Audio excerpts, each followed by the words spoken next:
बात तक करनी ना आती थी तुम्हें, ये हमारे सामने की बात है।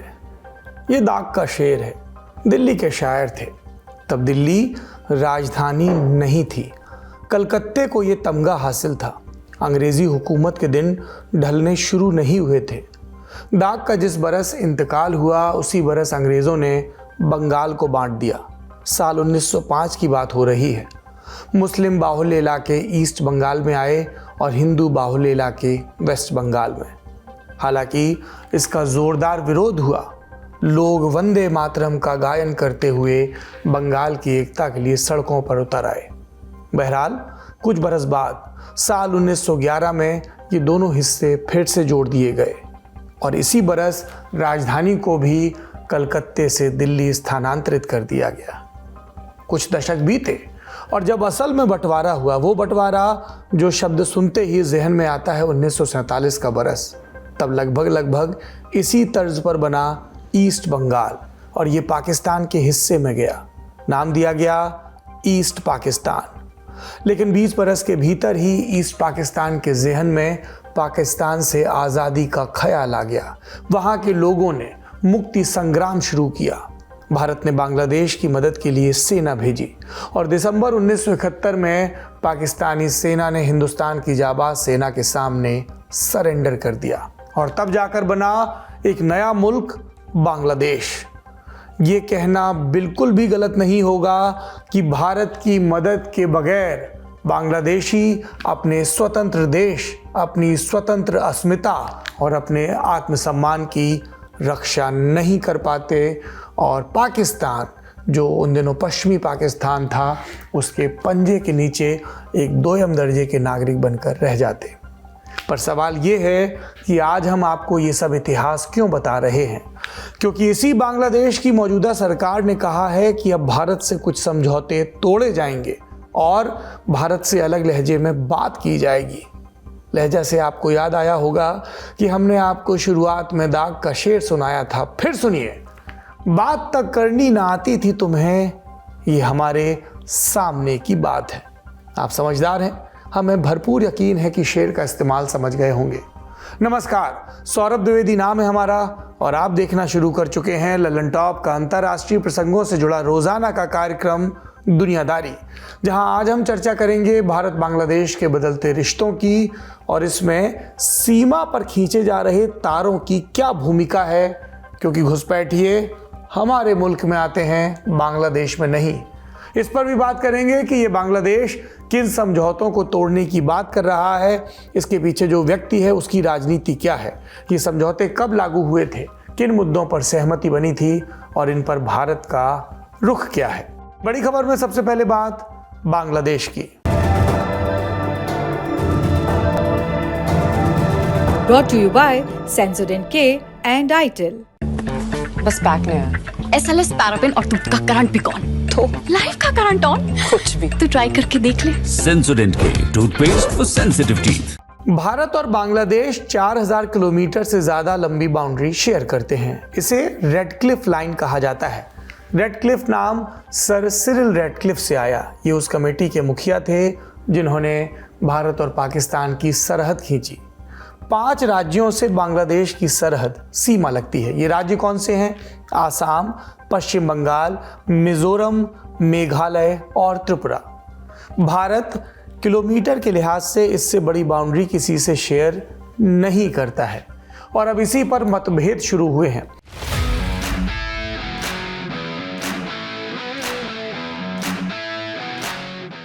बांग्लादेश के होम अफेयर्स एडवाइजर हैं जहांगीर आलम चौधरी।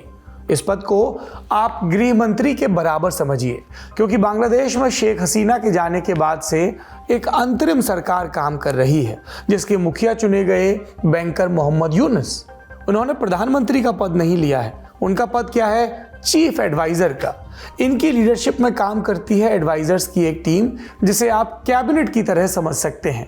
एडवाइजर को मंत्री की तरह मान सकते हैं। इसी टीम में एक है होम अफेयर्स एडवाइजर जहांगीर आलम चौधरी। इन्होंने एक बयान दिया। क्या कहा?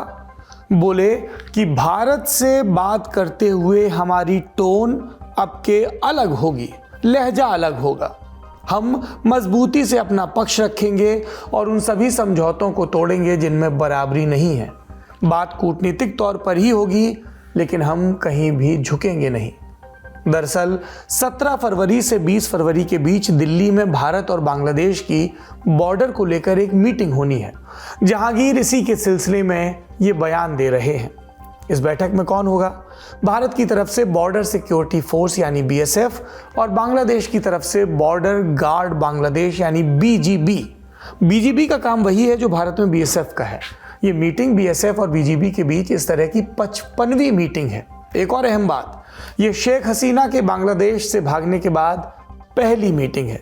इसमें बीएसएफ की तरफ से मुखिया होंगे दलजीत चौधरी और बीजीबी के चीफ होंगे मेजर जनरल अशरफ उज़्ज़मा सिद्दीकी। ये तो हुई जहांगीर के बयान के संदर्भ की, हालिया संदर्भ की बात। लेकिन उनका भारत को लेकर तेवर पहले कैसा रहा है, इसकी झलक देख लीजिए। साल था 2017, तब जहांगीर बांग्लादेश राइफल्स यानी बीडीआर के मुखिया हुआ करते थे। बांग्लादेश वाली बीजीपी को ही पहले बीडीआर कहा जाता था। उस दौरान हमारी बीएसएफ के चीफ थे अजय राज शर्मा। उन्होंने बांग्लादेश में मौजूद United liberation front of Assam यानी उल्फा, एक टेररिस्ट ऑर्गेनाइजेशन, इसका जिक्र करने की कोशिश की मीटिंग में। उल्फा को भारत ने एक आतंकवादी संगठन घोषित किया है। उनकी बात सुनते ही जहांगीर ने कहा, हमारे यहाँ ऐसा कुछ नहीं है, जबकि भारत का साफ कहना था कि हमारे पास उल्फा के बांग्लादेश में सक्रिय होने के सबूत हैं। जहांगीर ने पलटकर भारत पर इल्जाम लगा दिया। कहा, भारत में 90 ऐसे टेररिस्ट कैंप को पनाह मिल रही है जो बांग्लादेश के खिलाफ काम कर रहे हैं। भारत को ये गैर जिम्मेदाराना बयान नागवार गुजरा। फिर एक आधिकारिक बयान आया। भारत ने कहा, हम इस तरह की बात पहली बार सुन रहे हैं, ये वाकई सरप्राइजिंग है। बाद में जहांगीर ने अपने तेवर बदले और कहा, ये सब कुछ भारतीय मीडिया का किया धरा है। उसने बयान को तोड़ मरोड़ कर पेश किया है। नेताओं को और अधिकारियों को यह सहूलियत होती है, बात बिगड़े तो मीडिया के खाते में बात डाल दें। पर सवाल यह है कि जहांगीर ने अभी इस तरह का बयान क्यों दिया है? दरअसल जनवरी 2025 के महीने में भारत और बांग्लादेश के बीच सीमा विवाद का एक नया सिलसिला शुरू हुआ। 12 जनवरी को बांग्लादेश के विदेश मंत्रालय ने राजधानी ढाका में मौजूद भारत के हाई कमिश्नर प्रणय कुमार वर्मा को समन भेजा। बांग्लादेश के विदेश सचिव मोहम्मद जसीमुद्दीन ने भारत बांग्लादेश बॉर्डर पर भारत की तरफ से की जा रही फेंसिंग यानी बाड़बंदी को लेकर नाराजगी जताई। ये घेराबंदी भारत अपनी सुरक्षा के लिए कर रहा है, लेकिन बांग्लादेश को लगता है कि भारत का ये कदम अनऑथराइज्ड है यानी गैर कानूनी। इससे सीमा पर तनाव पैदा हो रहा है। इसके अगले दिन 13 जनवरी को भारत के विदेश मंत्रालय ने दिल्ली में मौजूद बांग्लादेश के अंतरिम हाई कमिश्नर नूरुल इस्लाम को समन भेजा। एमईए ने, हमारी मिनिस्ट्री ने कहा, भारत ने सभी प्रोटोकॉल्स फॉलो किए हैं और दोनों देशों के बीच और बीएसएफ और बीजीबी के बीच हुए समझौतों को ध्यान में रखते हुए यह कार्रवाई हो रही है। इंडियन एक्सप्रेस अखबार की रिपोर्ट के मुताबिक जनवरी 2025 के पहले हफ्ते में भारत ने फेंसिंग का काम शुरू किया। पश्चिम बंगाल के मालदा जिले के सुखदेवपुर इलाके में। बांग्लादेश की तरफ से यहाँ राजशाही नाम का जिला पड़ता है, लेकिन 6 जनवरी को इस काम को रोकना पड़ा क्योंकि बांग्लादेशी बीजीबी ने आपत्ति जताई और कहा ये बांग्लादेश की जमीन के भीतर हो रहा है। लेकिन फिर बातचीत से मसले को सुलझा लिया गया, काम फिर शुरू हो गया। लेकिन 7 जनवरी को इसे एक बार फिर रोक दिया गया। 9 जनवरी को बीएसएफ और बीजीबी की फ्लैग मीटिंग हुई और फेंसिंग का काम तब तक रुका रहा। 10 जनवरी को मेखलीगंज जिले से भी ऐसा ही मामला सामने आया। बीएसएफ की देखरेख में सीमा से सटे गांव वाले बाड़ लगा रहे थे, वह 4 फीट ऊंची। गांव वालों का कहना था कि वो बांग्लादेशी मवेशियों को खेतों में चढ़ने से रोकना चाहते हैं और इसलिए ऐसा कर रहे हैं, लेकिन बीजीबी ने इसे भी रुकवा दिया। फिर 12 जनवरी और 13 जनवरी को कूटनीतिक बातचीत हुई जिसका जिक्र हमने आपसे किया। बांग्लादेश के फॉरेन सेक्रेटरी जसीमुद्दीन से बात करने के बाद भारतीय कमिश्नर प्रणय वर्मा ने कहा, हमने क्राइम फ्री बॉर्डर पर बातचीत की और तस्करी, क्रिमिनल्स की आवाजाही को लेकर भी चर्चा की। सुरक्षा के लिए सीमा पर बाड़ लगाने के संबंध में हमारे बीच समझौते हैं। इस संबंध में बीएसएफ और बीजीबी के बीच बातचीत चल रही है। हमें उम्मीद है इन समझौतों का ख्याल रखा जाएगा। तब बांग्लादेश के विदेश मंत्रालय का बयान भी आया। उन्होंने कहा कि हमें उम्मीद है कि बीएसएफ और बीजीबी की आने वाली बैठक में ये मुद्दे हल कर लिए जाएंगे। इन सब के बाद अब होम अफेयर्स के एडवाइजर जहांगीर आलम ने इस बातचीत के लहजे को लेकर बयान दिया है। अब 17 फरवरी की तारीख का इंतजार है, तब हम जानेंगे कि भारत इस मसले पर कैसे आगे बढ़ता है और बांग्लादेश के तर्क क्या है। बांग्लादेश का फौरी तौर पर तो एक तर्क ये है कि फेंसिंग सीमा को लेकर हुए समझौते का उल्लंघन है। तो सवाल ये उठता है कि समझौता कौन सा? दरअसल 1975 में दोनों देशों के बीच एक समझौता हुआ, नाम रखा गया the 1975 joint India Bangladesh guidelines for border authorities. इसके तहत अंतर्राष्ट्रीय बाउंड्री के 150 गज के भीतर कोई डिफेंस स्ट्रक्चर नहीं बनाया जा सकता। 1975 के समझौते में कहा गया कि अगर 300 गज सीमा के दोनों ओर 150 जोड़ेंगे तो 300 खाइयां या किसी भी तरह के डिफेंस स्ट्रक्चर मौजूद हैं तो उन्हें गिरा देना चाहिए या भर दिया जाना चाहिए। हमने इस समझौते को और भी बेहतर ढंग से समझने के लिए एक्सपर्ट से बात की, पूछा सवाल, सीमा सुरक्षा की भाषा में डिफेंस स्ट्रक्चर किसे कहा जाता है, कौन सी चीज़ें डिफेंस स्ट्रक्चर मानी जाती हैं और ये घेरेबंदी क्या वाकई इस समझौते का उल्लंघन करती है। देखिए, जो 1975 की बॉर्डर गार्डिंग फोर्सेस के लिए गाइडलाइंस है उसमें आपने सही कहा, ये लिखा हुआ है कि 150 गज, नॉट मीटर्स, क्योंकि उस समय गज का माप चलता था कि अंदर कोई डिफेंस स्ट्रक्चर नहीं बन सकता। हालांकि हमारी ये आर्गुमेंट रहती है कि फेंसिंग एक डिफेंस स्ट्रक्चर नहीं है, परंतु बांग्लादेश में और पाकिस्तान दोनों साइड में वो लोग फेंस को एक डिफेंस स्ट्रक्चर मानते हैं। इसलिए हमने उनके विचारों को ध्यान में रखते हुए जितनी भी फेंसिंग कंस्ट्रक्ट की है, ज्यादातर 150 गज के या 150 गज के बाहर की दूरी पर करी है सीमा लाइन से। तो इस तरह से हमने जो हमारे बीच की अंडरस्टैंडिंग है उसका सही तरीके से पालन किया है। कुछ इलाकों में जहां पर फेंसिंग नहीं कंस्ट्रक्ट हो पाती 150 गज पे, किन्हीं कारणवश कोई आबादी है या कोई नदी नाला है, तो उस केसेस में हमारी बांग्लादेश बॉर्डर गार्ड से बातचीत करते हैं हम, और उनसे जॉइंट सर्वे हुआ है कई जगहों पर, और कई जगहों पर फेंसिंग 150 गज के अंदर भी की गई है। तो इसमें उल्लंघन नहीं है। हम जहां जहां पर भी 150 गज के अंदर में फेंसिंग लगाई गई है वहां पर हमारा और उनका आपस में समझौता होने के बाद लगाई गई है। भारतीय विदेश मंत्रालय के मुताबिक 4156 किलोमीटर की बाउंड्री में से 3141 किलोमीटर की बाउंड्री पर फेंसिंग दी गई है। फिर इस वक्त बांग्लादेश आपत्ति क्यों जता रहा है? शेख हसीना के जाने के बाद अगस्त 2024 में भी ऐसा हुआ, तब बीएसएफ पश्चिम बंगाल के कूच बिहार जिले में फेंसिंग की कोशिश कर रहा था। क्या हसीना के जाने के बाद दोनों देशों के बीच समझौतों की बुनियाद बनाना ज्यादा मुश्किल हो गया है? जो 3141 किलोमीटर का बॉर्डर हो चुका है फेंस, या कुछ थोड़ा बहुत और इलाका जहां पर फेंसिंग होनी है, वो इसीलिए रुका हुआ है कि या तो वहां पर हमें किसी वजह से फेंस को 150 गज के अंदर करना पड़ता है, या वहां पर हमें जमीन का एक्विजिशन नहीं हो पाया है। तो इस तरह के डिस्प्यूट्स पहले भी उठे हैं, और जैसा मैंने आपको बताया, मैं त्रिपुरा में था, मैं नॉर्थ बंगाल में आईजी था, त्रिपुरा में डीआईजी ऑपरेशंस था, तो मैंने कई जगहों पर अपने काउंटर पार्ट से बातचीत करके हम लोगों ने 150 गज के अंदर में फेंस लगाई है। डिस्प्यूट उठते थे, उनकी तरफ से ऑब्जेक्शन होता था, हम काम रोक देते थे जिससे कि टेंशन ना बढ़े, जिससे कि लोकल सिविलियंस को, जो खेती बाड़ी करने वाले हैं, उनको असुविधा ना हो। तो हम लोग उनसे बातचीत करके उनको एक तरह का जॉइंट सर्वे करके कंसेंसस बनता था। तो ऐसा कोई नहीं है कि ये डिस्प्यूट अभी बढ़ गए हैं। ये बांग्लादेश की सरकार या बांग्लादेश का लोकल मीडिया अपनी जनता को ये दर्शाने के लिए कि वो एक बहुत टफ स्टैंड ले रहे हैं बीएसएफ के इंडिया के साथ में, वो हाईलाइट कर रहे हैं, और उसको हमारा मीडिया भी पिक कर रहा है, तो उसमें फिर दोनों तरफ से ये बात हो जाती है। तो ऐसा नहीं है कि डिस्प्यूट पहले नहीं होते हैं, होते रहे और डिस्प्यूट रिजॉल्व नहीं हुए। बहुत सारी जगह ऐसी हैं जहां पर सिंगल रो फेंस 150 गज के अंदर में बनाई गई है। रिपोर्ट्स का कहना है कि भारत और बांग्लादेश की सीमा 1947 के बंटवारे के बाद से ही काफ़ी पेचीदा है, खासकर पश्चिम बंगाल से सटे इलाकों में। कई गांव सरहद के ठीक बीच में आते हैं, कई जगहों पर तो घर भी बिल्कुल इंटरनेशनल बॉर्डर पर बसे हैं। ऐसी जगहों पर गेट्स बनाए गए और इनके खुलने का समय निश्चित है, सिर्फ बीएसएफ के सैनिक ही इनको खोल सकते हैं। हमने एक्सपर्ट से पूछा, इस तरह की जगहों पर विवाद कैसे सुलझाए जाते हैं और फेंसिंग का क्या तरीका है? पूरी सीमा पर लगभग 164 गांव ऐसे हैं जो या तो सीमा पर है या सीमा के दोनों तरफ, जैसे वेस्ट बंगाल में हिली का इलाका है, वो सीमा के दोनों तरफ वो गांव है, और रेलवे लाइन बिल्कुल सीमा के साथ लगी हुई जाती है। तो ऐसी जगहों पर ही नहीं, जब प्रावधान ये है कि हर लगभग 1 किलोमीटर के बाद सीमा जो फेंसिंग लगी हुई है उसमें गेट का प्रावधान किया जाएगा। तो वो प्रावधान चाहे गांव आगे है चाहे गांव पीछे है, वो उस गेट का प्रावधान है।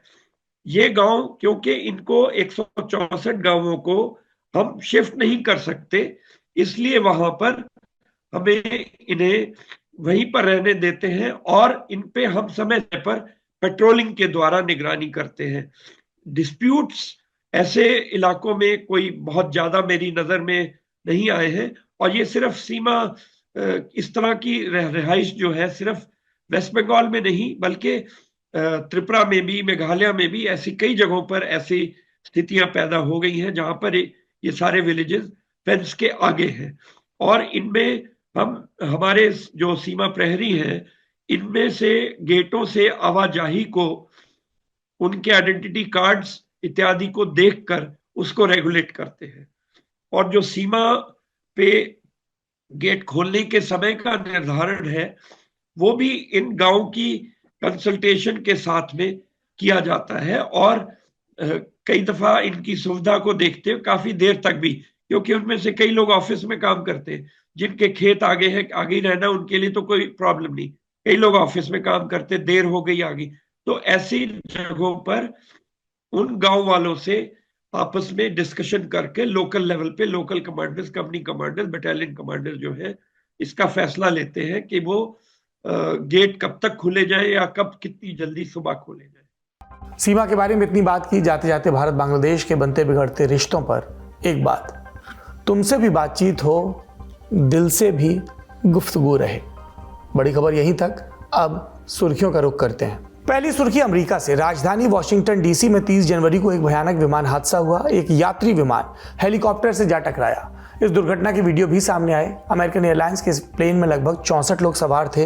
हादसे में 19 लोगों के मृत होने की सूचना है। हादसा उस वक्त हुआ जब प्लेन राजधानी के रीगन नेशनल एयरपोर्ट पहुंचने वाला था। तभी लैंडिंग के दौरान पीछे से आ रहे अमेरिकी सेना के ब्लैक हॉक हेलीकॉप्टर ने विमान को टक्कर मार दी। अमेरिका के फेडरल एविएशन एडमिनिस्ट्रेशन के मुताबिक टक्कर के बाद प्लेन और हेलीकॉप्टर पोटोमैक नदी में जा गिरे। घटना के बाद से बचाव दल नौकाओं की मदद से नदी में रेस्क्यू अभियान चला रहा है।